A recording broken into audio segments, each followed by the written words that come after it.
In 3 minuti il TG del quotidiano La Nazione Siciliana. Incontro Schifani-Lombardo, vicini all'accordo Forza Italia-Movimento per l'Autonomia. Lombardo sta trattando con Forza Italia. Ieri incontro tra il presidente della regione Renato Schifani, il segretario regionale di Forza Italia Marcello Caruso, il leader dell'MPA Raffaele Lombardo e l'assessore lombardiano all'energia Roberto Di Mauro.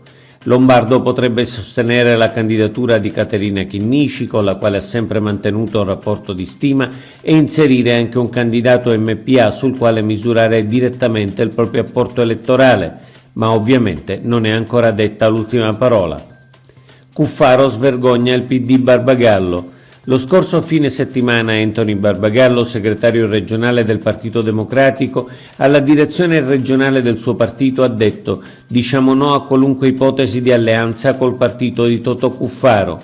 «Prendo atto», ha risposto il leader DC, «ma quando si è votato nel suo paese a Paternò venne a cercarmi per allearsi con me». La Commissione regionale antimafia. Il presidente della Commissione Antonello Cracolici ha presentato ieri in aula all'Ars la relazione sull'attività della Commissione regionale antimafia a un anno dall'insediamento.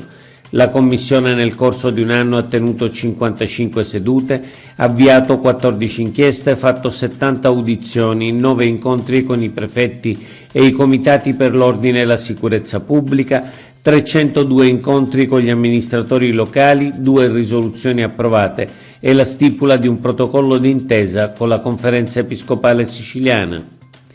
Ars approva mozione su figli coppie omogenitoriali.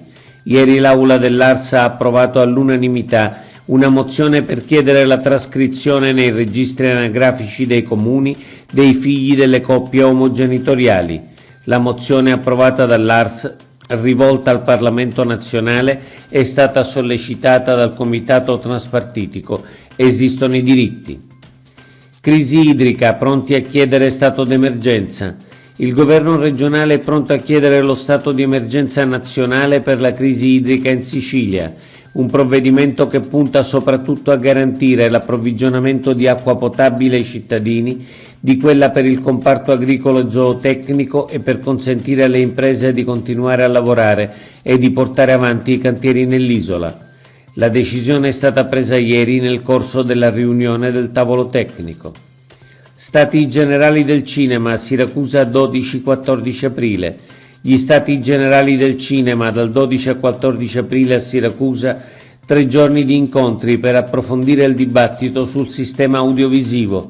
La manifestazione, promossa dalla Regione Siciliana in collaborazione con il Ministero del Turismo, si propone di condividere idee e progetti con il concorso di autorevoli rappresentanti del settore cinematografico, tra cui registi, produttori, attori, sceneggiatori, distributori e critici. Oggi è tutto. Per l'informazione del quotidiano La Nazione Siciliana trovate gli articoli completi su www.lanazionesiciliana.eu.